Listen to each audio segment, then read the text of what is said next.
It's finally here, folks. The PTR 2.6.9 is live. In this video, we're going to do a deeper dive on the Demon Hunter, all the changes that came with it, and the new playstyle it introduced. Let's jump in right now and check out some Demon Hunter action.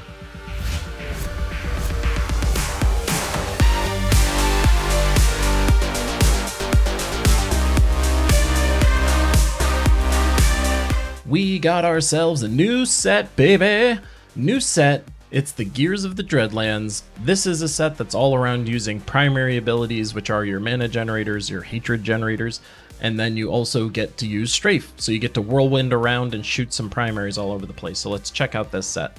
The two-piece bonus is gaining momentum stacks. So what this means is every time you shoot one of your hatred generators, you're going to be getting one stack of momentum. Momentum is going to give you an extra 10% damage to each of your attacks with your primaries specifically.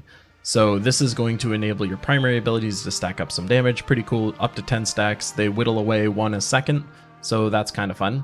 For the four-piece bonus, we get ourselves a lot more interesting stuff. So strafing now is going to shoot your primary abilities, which is great. So if you had Hungering Arrow equipped, you're going to be shooting Hungering Arrows all over the place, assuming you have any stacks. And then on top of that, you're going to be getting 60% damage reduction, which is really, really nice. So as you're strafing around the board, you're going to be pretty darn protected. On top of that, you also move faster when you have momentum. So the more momentum stacks you have, the more you're going to be zipping around the board. So you're going to be super fast, you're going to be shooting your primary ability, and you're going to have tons of damage reduction as you do it. Really great. And then the six-piece bonus is going to be having your primaries do 10,000% more damage. So it's worth noting that the strafe is not getting any more powerful as you do all this. Your strafe in and of itself isn't more powerful. All of the power of this set is coming from the fact that it shoots your primaries now, and your primaries are more powerful. So now whatever primary you're setting is going to be your damage dealing ability when you're doing this. So strafe is purely for the damage reduction to shoot additional primaries, as well as to just, you know, zip all over the place. Pretty fun set. Let's look at the playstyle.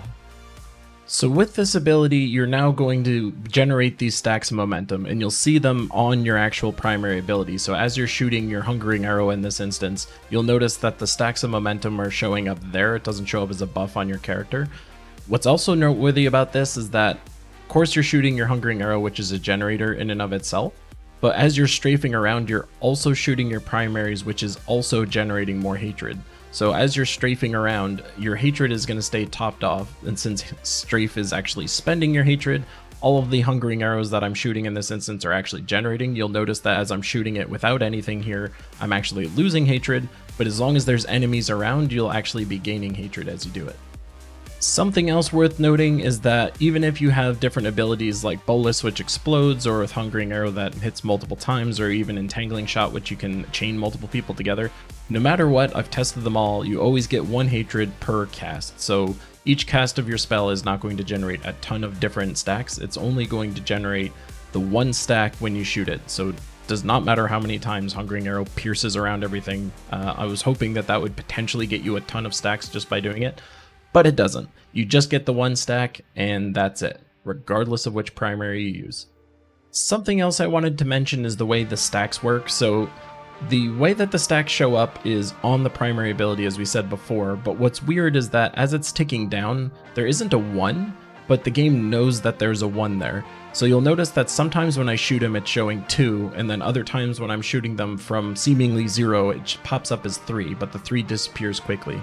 What's happening in that instance is that they already had a stack on them, it's just not displaying the number, and then when I hit, it refreshes it up to 3. So it's kind of funny the way the stacks are showing up in the game right now. It looks like the first shot that you do is technically giving you 2 stacks, but in reality it seems like it's taking you from 1 stack to 2 stacks. So if that makes no sense whatsoever, just know that you're not getting magically 3 every now and then. It's still just the 1. It's just the way that the little tick thing is working is a little funny. So keep that in mind as you're playing. The playstyle for this build is very interesting because you're constantly rotating between keeping your stacks up by shooting your primary and then casting strafe to run all over the place and doing some extra damage because you're strafing around, you're swinging all over the place. In this instance, I'm using an explosive bolus type scenario using a legendary bow, which sucks everyone together. So you'll see that I push up my stacks to 10 and then I immediately start strafing around. So you're constantly going from strafing all over the place to standing still and shooting to strafing all over the place to standing still and shooting. You kind of have that ebb and flow as you play because you want to keep your stacks at 10 because that's what's keeping your primary from doing a lot of damage. Since when you're strafing, you're getting your damage reduction, you kind of want to be strafing as you're running around the elite packs and things like that, but you want to be generating from a distance so that way you build your stacks while you're safe and more vulnerable, and then you strafe around as you zip around through everybody, get your damage reduction, get your loot, move on with your life.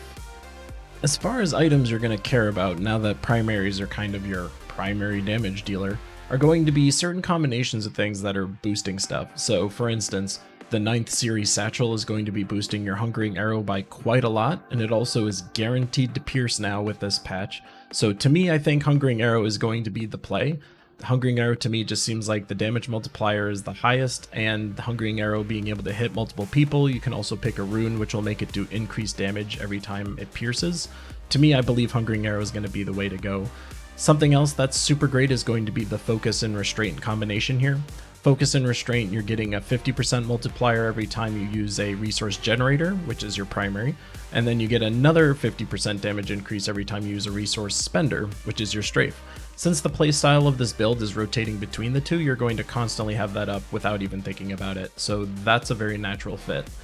The Leonine Bow of Hashir is also another nice one, which is giving you a nice little vacuum effect every time you hit people, but also giving you a damage multiplier. Its partner is going to be the Amini's Duffel here, which is going to then have them explode instantly and also do another multiplier. So the Duffel in combination with the bow, also a very nice if you're looking to go more of a bolus style. Other things that could be useful, Strafe is going to gain the effect of the Drifting Rune. This is giving you speed. I admittedly don't think this is going to be very good because with all the momentum stacks, you're already moving so fast when you have Strafe. So to me, this is a complete pass. Don't look at it. We also get a new upgrade on our Hunter's Wrath belt. This is going to have all of your primaries go faster, you shoot faster, and then they also get a multiplier on it.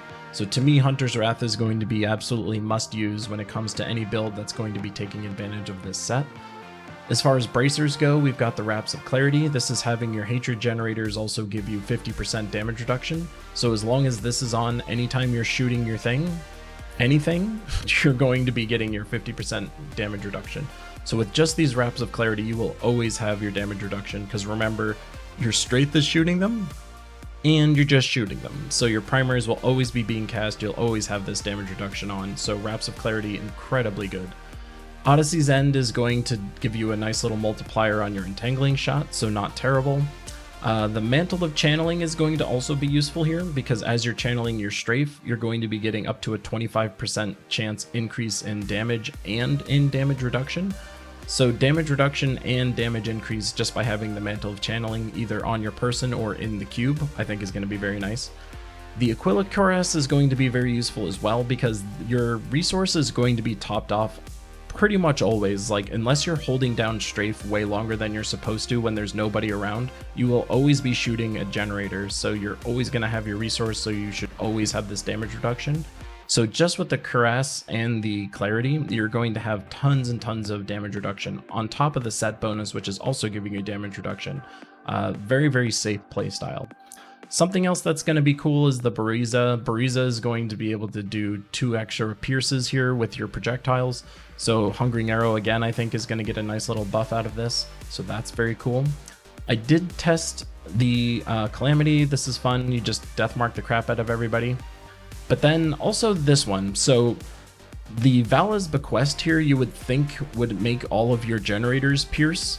But I tested this and it doesn't. So what this is all doing is just your Strafe damage. The Strafe piece of it is going to pierce, but the Strafe part of this set is not getting buffed. So all of your damage is coming from your primaries. This bow is not going to help you do like piercing generating abilities. So your primaries are not getting any benefit from this. So not something you should go for. But to me, I think Hungering Arrow is the big winner here. The 9th series satchel is getting a huge multiplier. So to me, that's the real win. I think Focus and Restraint is going to be really, really strong. Obviously, the Hunter's Wrath is a must get because of all that attack speed and damage multiplying. And then the Mantles of Channeling, either cubed or on, I think is going to be another really nice damage multiplier that you can have with this build. So there you have it. That is the updated set for the Demon Hunter. I think the playstyle is really, really fun. I think it's going to have a lot of potential, but we will have to see how far it can push. The PTR literally just started, so I haven't had time to optimize the builds in any capacity. But from a playstyle perspective, it's really fun. I highly recommend you give it a shot when the patch goes live, or if you feel like dipping into the PTR, I say you shoot some stuff with some bows. That's all I got for you guys in this video. I'll see you in the next one. I love you guys. I'll see you around.